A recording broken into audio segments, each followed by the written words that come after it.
Olá, queridos irmãos. Bom dia, boa tarde, boa noite ou boa madrugada para quem está me ouvindo em diferentes horários. Que a graça do Senhor Jesus Cristo, o amor de Deus e a comunhão do Espírito Santo esteja com todos nós. Uma excelente semana que se inicia hoje a todos. Na meditação de hoje falaremos sobre o que aconteceu com as tribos de Israel e o que podem servir para nós hoje em dia, com aplicação para nós hoje em dia. Antes de começar, queridos irmãos, como já é de praxe, pausem o vídeo agora, curtam o vídeo. Quem não se inscreveu no canal, aproveite e já se inscreve. 1, 2, 3, já. Já fizeram? Muito obrigado. Não esqueça de compartilhar depois o, o vídeo. E quem quiser comentar nos comentários, fique à vontade. Certo? Agora vamos fazer uma oração para começar. Queridos amados, que o Espírito Santo me tome nesse momento e fale através de minha boca, que eu seja apenas um instrumento de Deus. Me use e me ilumine para levar a mensagem às pessoas. Que assim seja, queridos irmãos. Querido Deus, aliás. Que o Senhor possa estar comigo, Pai, neste momento, Senhor. E que as três maiores pessoas do mundo estejam conosco. Deus Pai, Deus Filho e Deus Espírito. Que assim seja.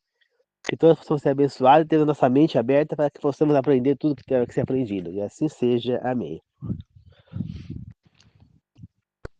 Então, queridos irmãos, nós sabemos que as tribos de Israel se espalharam ali nas terras prometidas, né? Cada um ficou uma parte da herança.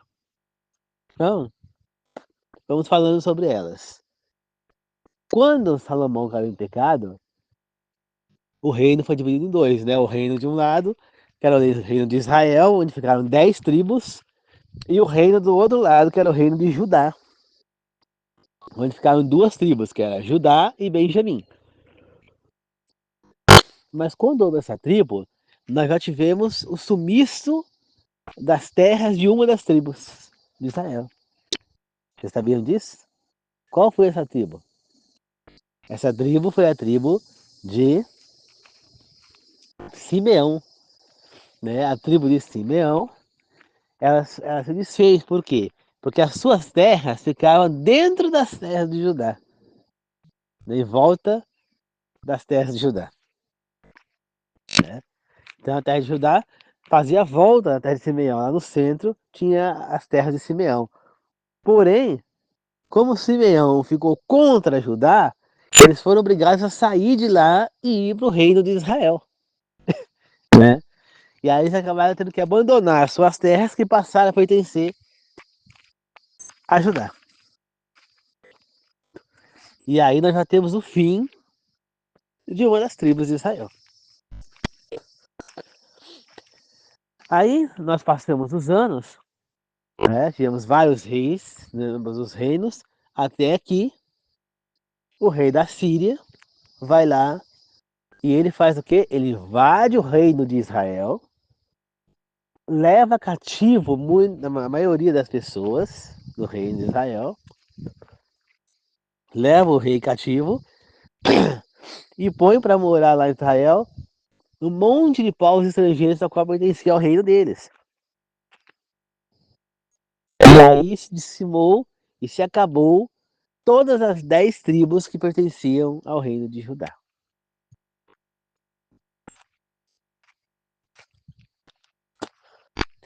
Restando apenas o reino de Israel, aliás, restando apenas agora o reino de Judá.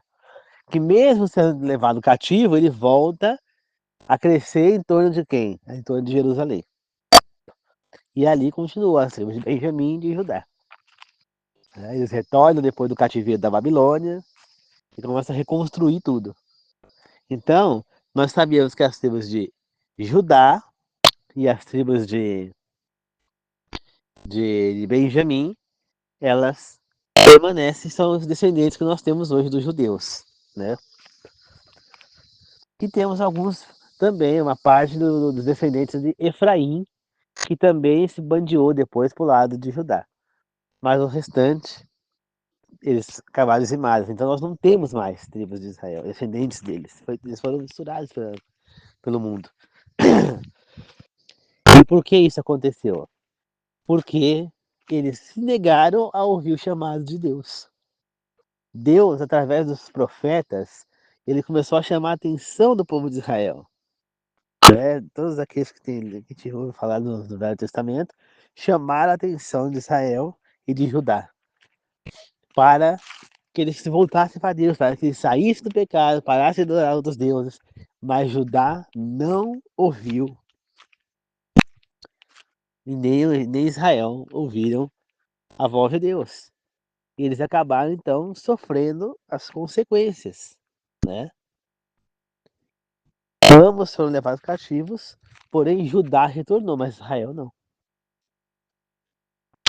E o que isso pode nos ensinar hoje, queridos irmãos? Será que hoje nós não temos uma situação parecida? Nós temos as leis, nós temos ali o Pentateuco, que é os livros de Moisés, nós temos os profetas, nós temos os cânticos, nós temos as lamentações de Jeremias, nós temos o Novo Testamento dos apóstolos, os evangelhos, Apocalipse. Por que é então que a gente não dá ouvidos? Quem que são piores? Porque aqueles povos de Israel que foram levados cativos ou nós hoje em dia? Claro que somos nós. Somos os piores. Por quê? Porque aquele povo não tinha acesso às escrituras sagradas. Não, eles tinham acesso talvez a um pedaço ali dos 10 mandamentos, alguma coisa, mas eles não tinham acesso a toda a escritura. Somente quem tinha acesso era no templo. Então, a pessoa que quer saber alguma coisa tinha que ir lá no templo. E quem tivesse grana, fosse uma pessoa rica, poderia pedir para algum escriba fazer uma cópia das escrituras para ele. Mas ninguém tinha isso. Entendeu? Então eles não tinham acesso às escrituras para saber o que eles estavam 100% fazendo, né? Eles tinham acesso aos profetas ali, que estavam falando para eles, né?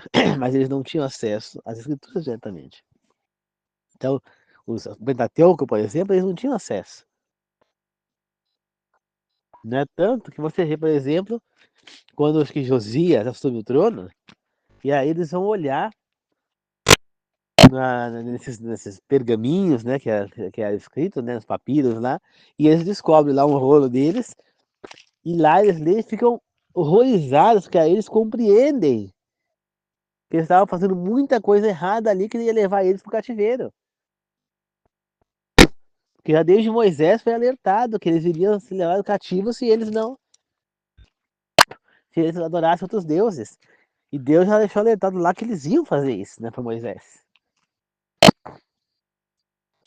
Entendeu? Então, queridos irmãos,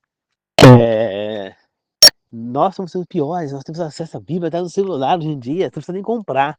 Você pode baixar no celular quantas versões você quiser. Então, você não tem desculpa hoje em dia para não estudar a Bíblia, para não seguir.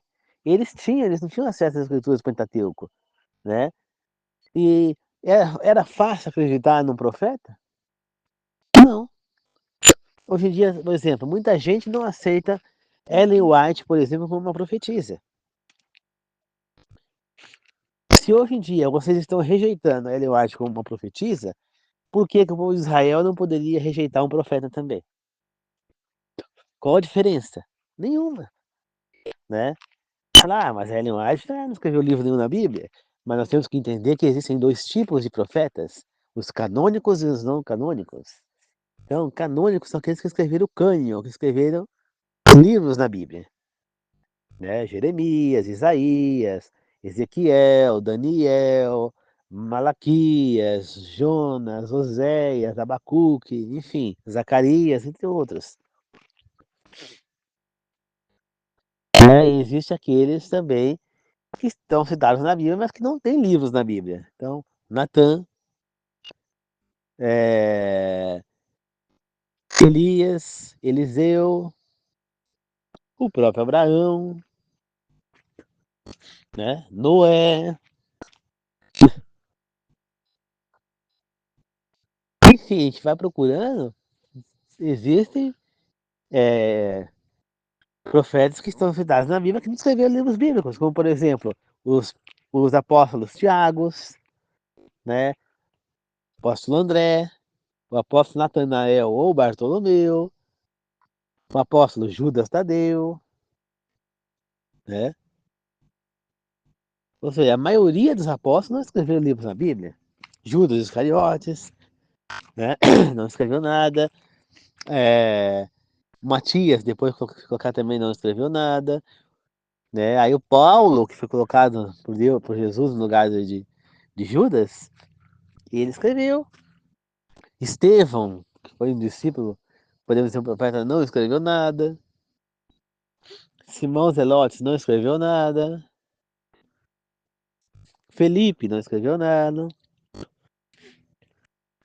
Então você vê, muita gente não escreveu nada na Bíblia.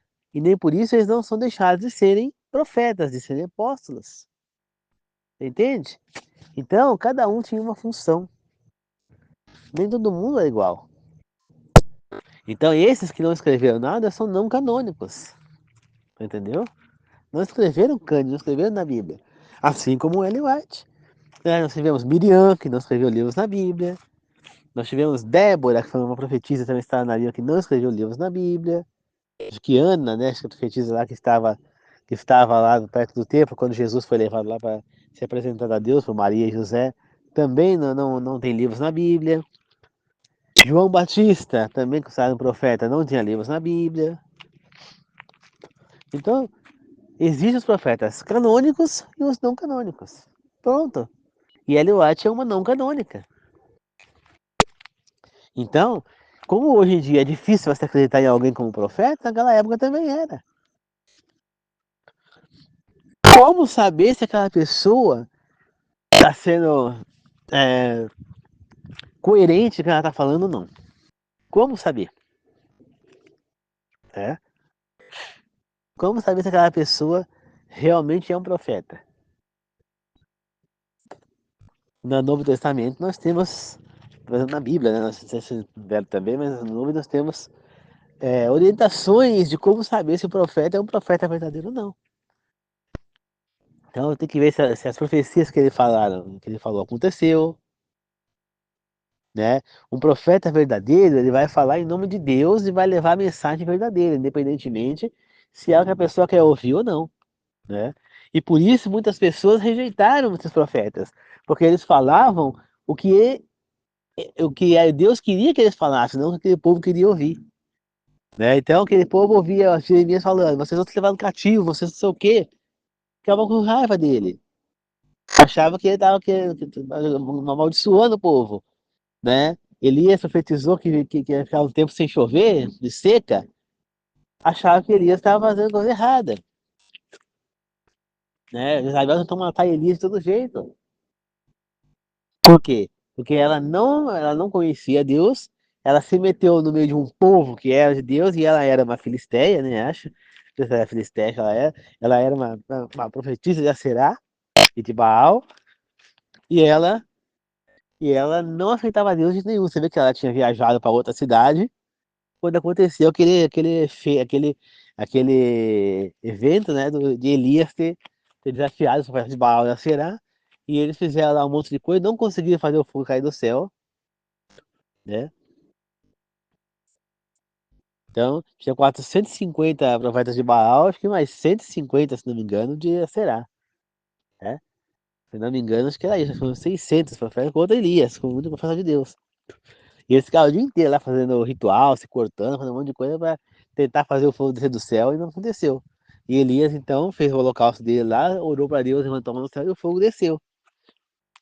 Ali o rei Acabe, que era o marido de Jezabel, ele, ele grita Deus com toda a força e ele mesmo dá a espada dele para que o profeta Elias matasse todos os profetas de Baal e de Aserá, né? E aí o que acontece? Que Acabe conta para Jezabel o que aconteceu. Em vez dela crer no verdadeiro Deus, ela aceitar que ela estava errada, alguma coisa, não. Pelo contrário, ela fica com mais raiva ainda de Elias. E ela continua acreditando nos falsos deuses dela e continua rejeitando o Deus único. E ainda fica com mais raiva e começa a perseguir ainda mais Elias. Você tá entendendo? Mesmo sabendo que os profetas dela foram incapazes de fazer tal coisa. Então você vê como o povo era cego. E assim como Jezabel, muita gente agia da mesma maneira. Não queria ouvir o que não queria, entendeu? Se Elias tivesse chegado e falado coisas boas sobre Jezabel e Acabe, sobre o reino, ela ia vangloriar ele, né? Mas não, ele chegou e falou coisas erradas, coisas ruins que ela não queria ouvir. E foi assim que o povo de Israel agiu também com muitos profetas. Jeremias chorou várias vezes, ele foi preso, foi chicoteado. Isaías também teve coisa. Eles não têm certeza absoluta para ter um martelo, mas aparentemente Isaías foi morto pelo rei Manassés, né? Porque ele acabou sendo morto pelo rei Manassés. Portanto, você vê como eles eram perseguidos, os profetas. Então era muito difícil acreditar. Mas eles tinham o Pentateuco, só que eles não tinham acesso a Moisés, ao qual eles sempre deram muito valor, né, a Moisés. Você vê que quando Jesus indagou várias vezes lá os fariseus, os mestres de lei, eles falaram, nós seguimos a Moisés, os mandamentos de Moisés. Então eles citavam várias vezes Moisés, né? Mas nem todo mundo tinha acesso a essas leis. Então, quando aquele rei Josias pegou os manuscritos lá e leu, ele ficou abismado e falou: uma praga sobre 20 grande vai cair sobre nós, precisamos reverter isso correndo. E ele tentou, né? E ele conseguiu, em parte, fazer isso no mandato dele, mas ele também deu uma derrapada, ele não derrubou lá os ídolos, lá, os altares, se não me engano. E depois que ele morreu, o herdeiro dele não seguiu o mesmo caminho, né? E outra vez o povo caiu em pecado, adorando outros deuses, entendeu? Então, é, por não ter acesso às escrituras, esse povo então poderia dar desculpa de não saber das coisas direito, né? Eles tinham lá uma orientação, estudo, ensinavam para ele algumas coisas, mas era muita coisa para o povo estudar, né? Então, o que que eles fizeram? É, simplesmente, eles não tinham esse acesso, então eles poderiam falar, não, não sabia direito, não tinha uma orientação forte.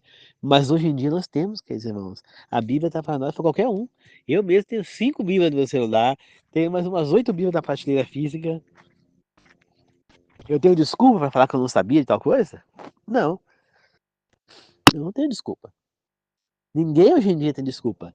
Nós temos a internet, nós temos na internet, nós temos sites que tem a Bíblia, como o JW, com a Bíblia do Testemunho de Jeová, como o bíblia.com.br, que você pode acessar a Bíblia por lá. Aplicativos que você pode acessar a Bíblia à vontade no celular. Então, você não tem desculpa para não estudar a Bíblia.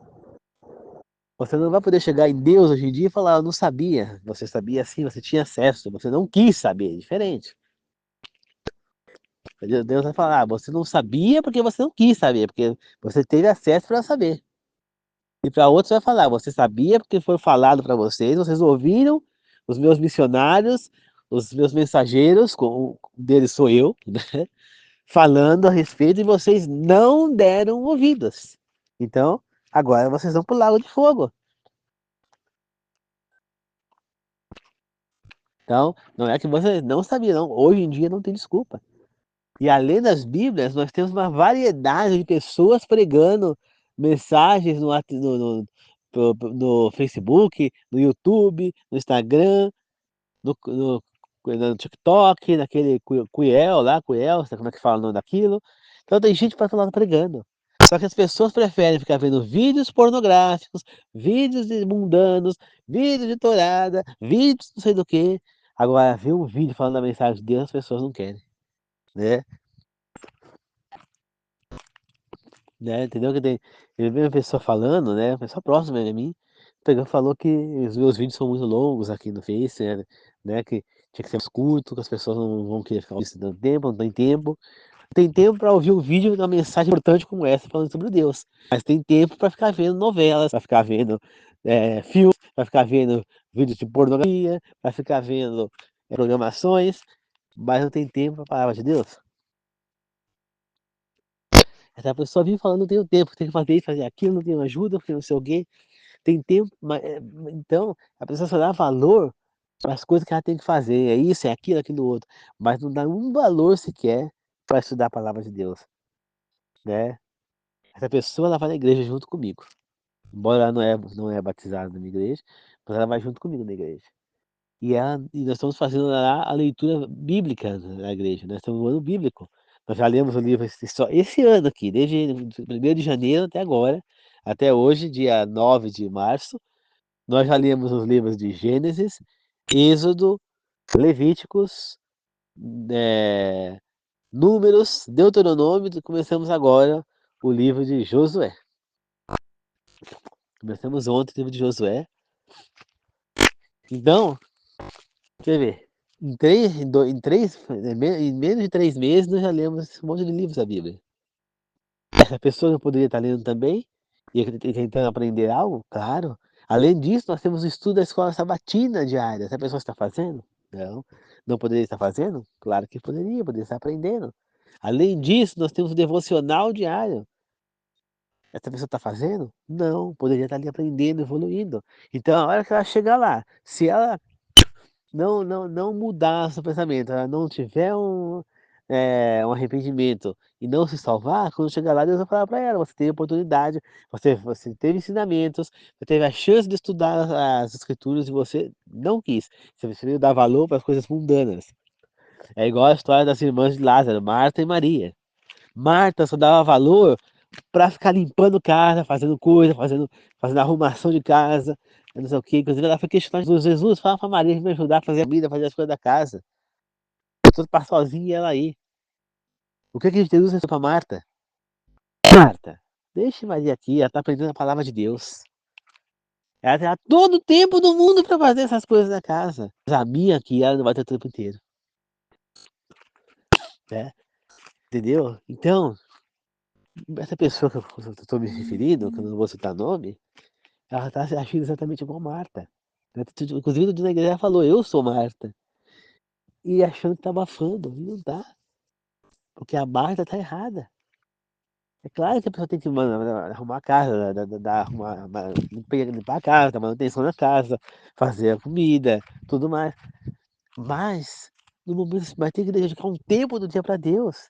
Você não pode falar que não tem tempo para Deus. Quer dizer que você tem tempo para as coisas do mundo, para arrumar, para coisa, mas para Deus não tem?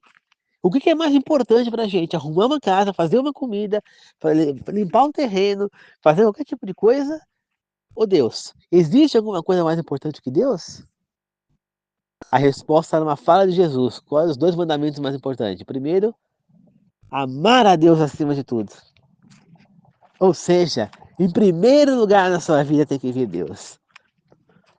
Então você pode falar que você não tem tempo para tudo, mas para Deus você não pode dizer isso. É por isso que eu falo para ela: "Primeiro eu vou fazer as coisas que é de Deus". Hoje eu não li a Bíblia ainda. Mas ontem à noite eu já li o devocional, entendeu? Daqui a pouco eu vou ler a Bíblia e vou postar o vou fazer estudo da escola sabatina. Já estou gravando aqui o meu a minha meditação diária, né, então, porque só que eu não li a Bíblia ainda por um motivo nobre, eu estava fazendo meu curso, que é aula ao vivo, eu não tenho como deixar de fazer a aula para poder fazer a Bíblia, né. Então eu não fiz ainda, mas eu vou fazer, eu não deixo de fazer, você entendeu? Eu faço eu falo: "Primeiro Deus, o mais importante para mim é Deus". A minha prioridade é e sempre será Deus. Então, eu não vou deixar de fazer nada para Deus pra fazer algo para ela ou para quem seja. Você entendeu? Entendeu? Nós temos que amar mais a Deus do que a gente ama nossos filhos, nossas esposas, nossos pais, nossas mães, as mulheres, os seus maridos, né. Então, nós temos que amar Deus em primeiro lugar, imagina. Em segundo lugar, nós devemos amar nossos pais. Em terceiro lugar, nós devemos amar nossas esposas. E em quarto lugar, os nossos filhos, né. No caso da mulher, os nossos maridos, e os vossos maridos, entendeu? E por quê? Primeiro o pai, primeiro Deus, depois os pais, depois o cônjuge e por último, os filhos. Ah, então quer dizer que eu tenho que amar mais a minha esposa ou a mulher fala mais meu marido do que o meu filho? Claro que sim. Por quê? Porque é do marido, você mulher é o seu marido e você, marido da sua esposa, é que vocês vão estar juntos ali a vida inteira. O seu filho, ele vai crescer, e ele vai sair da sua casa e vai viver a vida dele, ele vai criar a família dele e vai passar a viver e você vai estar ali com a tua esposa. É com ela que você homem, que você vai viver a tua vida. E você esposa é com o teu marido que você vai viver, né. Claro que vocês podem separar um dia, né, principalmente hoje em dia tá moda você tá se separando, né. Como se as palavras de Deus não valessem nada, mais uma vez não estão ouvindo a palavra de Deus, né. Mas é com ela que você vai viver, é com ela que você vai contar. Se você cair doente, vai ser com ela que você vai ter que contar. Assim como você esposa, se você cair doente, é com seu marido que você vai ter que contar. Como no caso do meu tio, teve a época que a esposa dele ficou doente, teve câncer de mama, né, e ela teve que operar, tirou as mamas, tudo, e ele cuidou dela quando ela estava com câncer, ficou do lado dela o tempo inteiro, não separou dela, né, mesmo sabendo que ia ser difícil ela engravidar depois disso, e ela não engravidou, eles não tiveram filhos. Ele ficou do lado dela. Agora, hoje em dia, quem tá com câncer praticamente sem retorno é ele. E quem tá cuidando dele? É ela. Por quê? Porque ele fez a obrigação dele de marido quando ela precisou. Agora, se ele tivesse largado ela, será que hoje quem é que estaria cuidando dele? Será que ele teria arranjado outra mulher? E essa mulher estaria cuidando dele? Ou ela teria dado um pé nele? Ou estaria judiando dele? A gente não sabe. Mas ele cumpriu a obrigação dele de marido. E ela agora está cumprindo a obrigação dela de esposa, cuidando dele. Então, é que está a chave da situação. Quando chega o momento da doença, quando chega a velhice, quem é que vai cuidar de quem? O casal vai cuidar um do outro, entendeu? Olha o caso de Marli e Ari Toledo. Eles viveram juntos, tiveram filhos, depois eles se separaram, né? Quando eles já estavam já próximos da velhice, já em torno de perto de 70 anos cada um, eles então reuniram-se novamente, voltaram a ficar juntas, para que um cuidasse do outro na velhice. E ele ficou do lado dela até que ela morreu de câncer também, né. E aí, pelo que a gente sabe, ele ficou sozinho depois que ela morreu e agora ele morreu no ano passado, né. Então, pra você ver, um casal precisa um do outro na velhice. Não é simplesmente, eh, achar que é que é que tá junto é só sexo, é relação sexual, não, é um comprometimento um com o outro. Um vai cuidar do outro. Seu filho não vai poder cuidar de você. Ele tem a mulher dele para cuidar, ele tem os filhos dele para cuidar. Como que ele vai cuidar de você? Não tem condição. Infelizmente, se você vai morar com teu filho para que ele cuide de você, você vai arrumar um encrenca com a tua nora, não vai dar certo, você mulher. Ou no caso, com teu genro, se for no caso da tua filha. A mesma coisa serve tanto a sogra quanto o sogro. Não dá certo, dá problema, dá conflito. Você entendeu? Por quê? Porque nada pior do que você pôr alguém, mesmo qualquer pessoa que seja, pra ficar dentro da tua casa, entendeu? Acaba com a rotina, acaba com a liberdade, você fica ali, você tem aquela ou às vezes uma conversa pra ter com a tua esposa, normalmente você fica sem jeito de conversar com a presença da tua sogra, da tua sogra, uma pessoa estranha na casa, tem que esperar um outro momento, que vocês estejam a sós pra conversar, então, não é legal, sempre dá conflito, dá problema, entendeu? Então, o ideal é que o casal esteja junto, para que um cuide do outro. Por isso é importante que você ame o seu cônjuge acima do filho. Mas voltando para o assunto da meditação maior, queridos irmãos, Deus tem que ir em primeiro lugar. Então eu não posso falar que eu não tenho tempo para Deus. Portanto, se eu fizer isso, eu vou estar agindo pior do que o povo de Israel. Jesus disse que aqueles que rejeitassem a mensagem dos apóstolos, que era para eles chacoalharem a sandália para cair o pó. E ali seria uma advertência àquele povo. E teria mais ele teria mais misericórdia pelo povo de Sodoma e Gomorra do que por aquele povo que estava rejeitando a palavra. Percebe? Por quê? O que quer dizer isso? O povo de Sodoma e Gomorra, eles cometeram esses erros todos, mas eles não tiveram acesso às palavras de Moisés e nem nada das escrituras, não tiveram acesso a Deus. Então eles erraram por ignorância, por não ter acesso à mensagem. Agora, aquele povo está rejeitando a mensagem. Então, o que Jesus quer dizer com isso? Que é pior, vai ser pior para aqueles que rejeitam a mensagem do que para aqueles que não tiveram acesso à mensagem. Como foi o caso de Sodoma e Gomorra. Entendeu? Então, queridos irmãos, é assim que a gente vê. É assim. Tem muita gente que rejeita. E teve cidade que rejeitou. Os apóstolos balançaram lá a coisa e puniram aquela cidade. Entendeu? E você vê, quando muitos judeus rejeitaram Jesus, o povo de Samaria recebeu ele de braços abertas. O povo que era considerado inimigo dos judeus. Compreende, queridos irmãos? Então, assim como o povo de Samaria, nós temos que receber as mensagens divinas de braços abertos. Não podemos perder tempo. Jesus já está voltando. O tempo está se encerrando. Se a porta da graça se fechar, você não vai mais conseguir sair do cativeiro, porque a porta do cativeiro se fechou. O anjo está segurando essa porta desde que Jesus morreu na cruz. Ele está lá segurando a porta lá, os poderes dele lá segurando a porta, e Satanás não pode fechar. Agora, a hora que o anjo se retirar, Satanás vai fechar a porta de novo. E aí não tem mais volta. Quem tiver dentro vai ficar.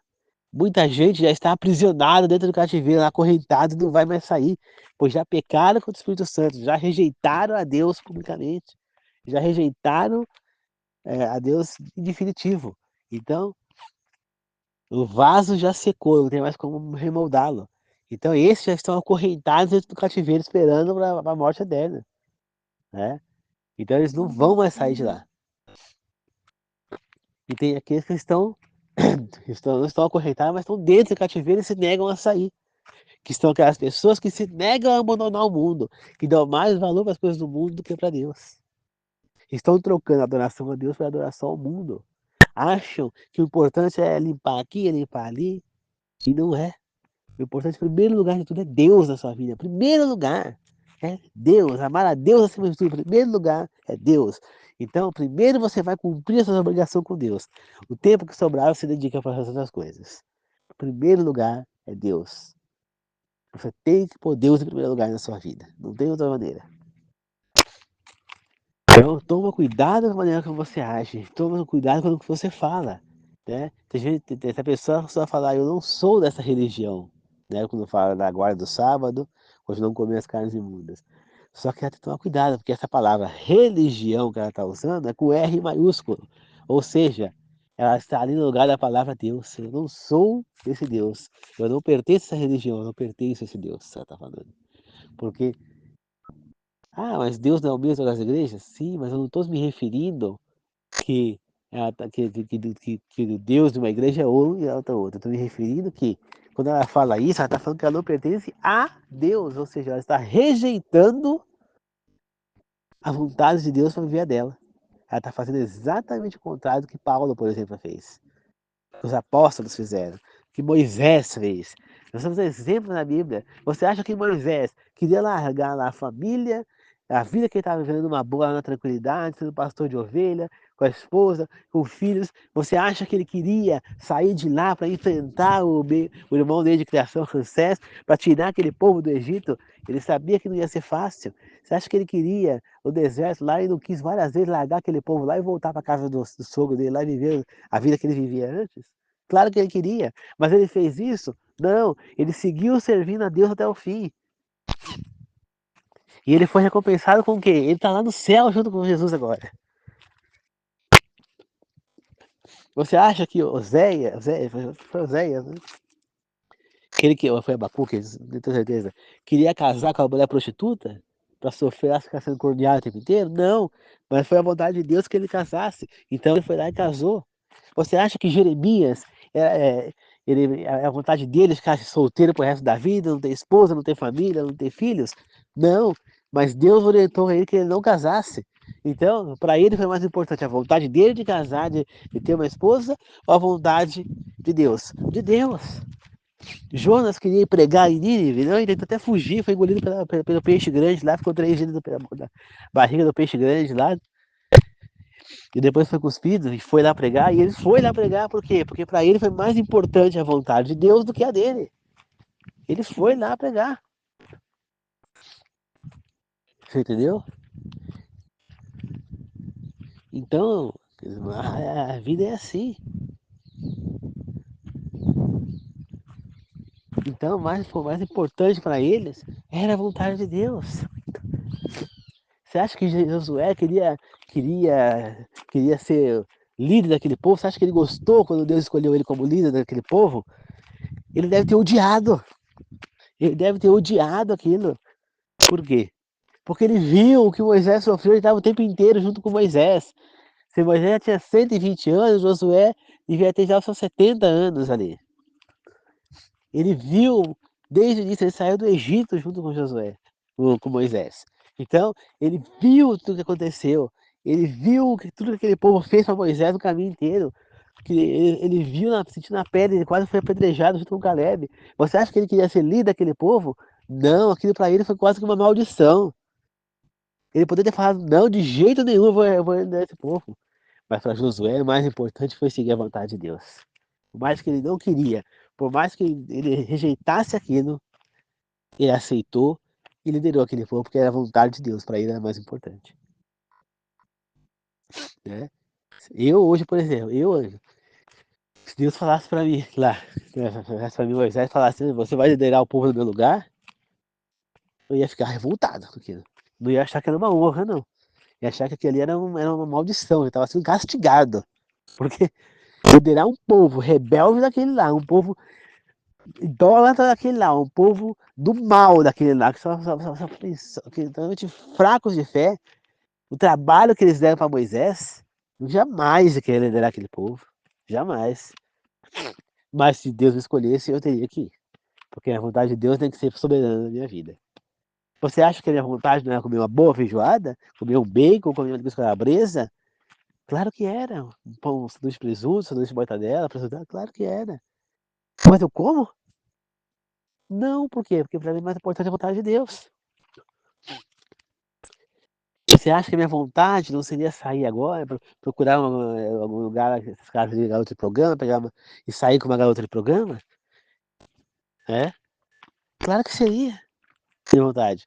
Só que eu não vou porque isso vai contra a vontade do meu Deus. E o mais importante para mim é seguir a vontade de Deus. Você acha que eu não preferia, em vez de estar aqui gravando essa mensagem, estar lá na minha piscina, nadando? Claro que eu queria. Mas a vontade de Deus para mim é mais importante e eu fico gravar a mensagem. Então, você acha que depois que eu terminar aqui, eu vou ler a Bíblia, eu só vou para a piscina, depois que eu terminar de ler a Bíblia, que eu fazer isso na escola sabatina, aí eu vou para a piscina. Mas você acha que a vontade do CD já ir agora, largar tudo isso e falar, deixa aí, deixa para outra hora? Não, a vontade de Deus é soberana na minha vida. Então, não adianta falar, essa pessoa fala, você não ajuda aqui a fazer os serviços do sítio, não sei o quê, fica só no celular, essa coisa, na Bíblia, nossa, Bíblia de coisa dessa igreja, fala desse jeito. Só que essa palavra igreja que ela está usando é a palavra Deus, escondida, é igreja com I maiúsculo, né? Então é a mesma coisa que ela está falando, você fica você não ajuda em nada, fica só metido nesse Deus, né? Nesse Deus, né? Nessa igreja, nesse Deus. Então a pessoa não percebe o quanto ela está blasfemando falando essas coisas, o quanto ela está rejeitando a Deus falando essas coisas. E essa mesma pessoa que fala isso, fala que Deus é maravilhoso. Fala como essa pessoa é hipócrita. Fala que Deus é maravilhoso. Fala que, que Deus é Pai, que Deus é tudo, que Deus faz as coisas certas, que agradece a Deus, ora antes de comer, mas rejeita a Deus dessa maneira. Percebe a hipocrisia da pessoa? Isso é hipócrita, é uma hipócrita.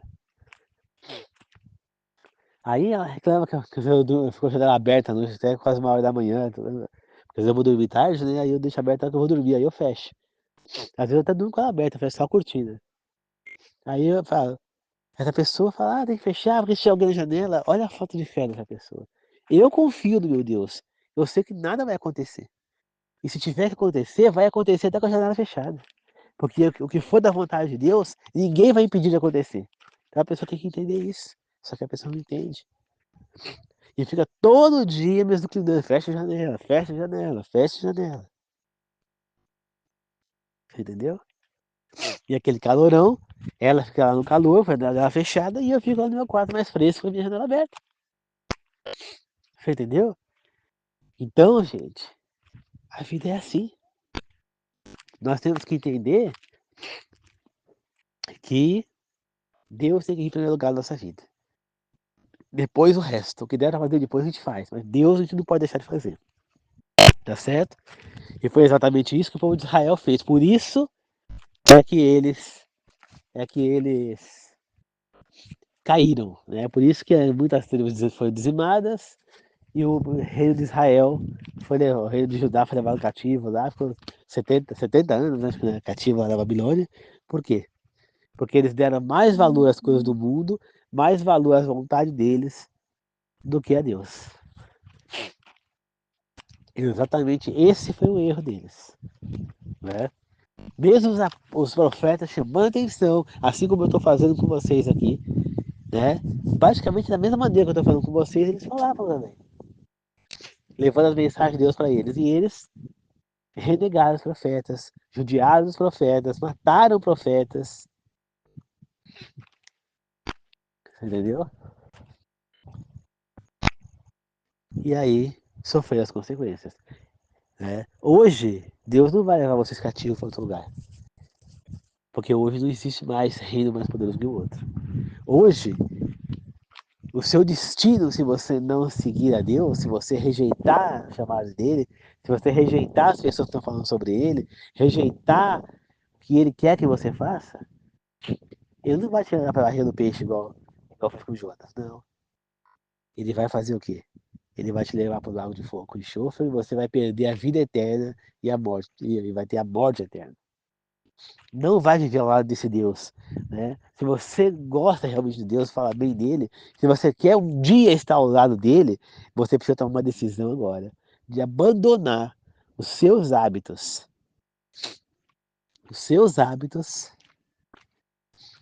e seguir os de Deus. É a sua decisão. Sai do cativeiro ou não. Do mesmo jeito que Israel saiu do Egito e desejaram voltar porque viram que o caminho era difícil, a mesma coisa eu falo para vocês. Se nós sairmos do nosso cativeiro, você vai olhar para ele e vai ver que é um caminho difícil. Pode ser que você deseje voltar também para o seu caminho. Mas pode ter certeza, nesse caminho difícil vai ter Deus te guiando, te amparando, te ajudando a superar cada obstáculo. E você vai chegar na sua terra prometida, que é a vida eterna, Nova Jerusalém. Tá certo? Então é isso, queridos irmãos. Muito obrigado a todos. Foi uma oração de encerramento, tá bom? Querido Deus amado, que o Senhor esteja conosco agora. Agradecemos por essa meditação, que possamos aprender, evoluir e pôr em prática o que aprendemos hoje. Que podemos cada vez mais pôr o Senhor em primeiro lugar na nossa vida, fazer a sua vontade e não a nossa. Que possamos sair deste cativeiro criado por Satanás e possamos estar livres para a hora que o Senhor voltar, o que não falta muito, nós sabemos disso, o Senhor possa nos levar para a vida eterna. E não iremos para a morte eterna e lago de fogo, o enxofre, Senhor, não iremos. Então deixa nossa mente aberta, Pai. Ilumina-nos com o Espírito Santo, para que nós possamos sempre fazer a sua vontade. Cada vez que nós tendemos a fazer a nossa vontade, não a sua, que o Senhor cutuque a gente, que o Senhor não faça nos sentir mal, e não dê sossego e paz enquanto a gente não fazer a sua vontade, não a nossa. Eu e todas as pessoas que estiverem inscritas no meu canal, que estiverem me ouvindo também, que não estão inscritas. Que assim seja, meu Deus. Que todos possamos servir você em primeiro lugar, Pai. Depois o resto das coisas. Muito obrigado, Senhor. Abençoe a todos nós com um bom fim de domingo e que todas as pessoas que estão no meu canal ou que estiverem me ouvindo, não se inscreveram, mas estiverem me ouvindo, todas possam ser abençoadas com uma excelente semana que está se iniciando hoje. Que assim seja, meu Deus. Amém. Obrigado, queridos irmãos. Que a graça de Jesus Cristo, o amor de Deus e a comunhão do Espírito Santo seja com todos nós. Que assim seja. Eu agradeço e glorifico. Amém. A paz do Senhor a todos. Que Deus abençoe a todos com uma excelente semana. E lembre-se, a vontade de Deus em primeiro lugar. Valeu, queridos irmãos. Até mais.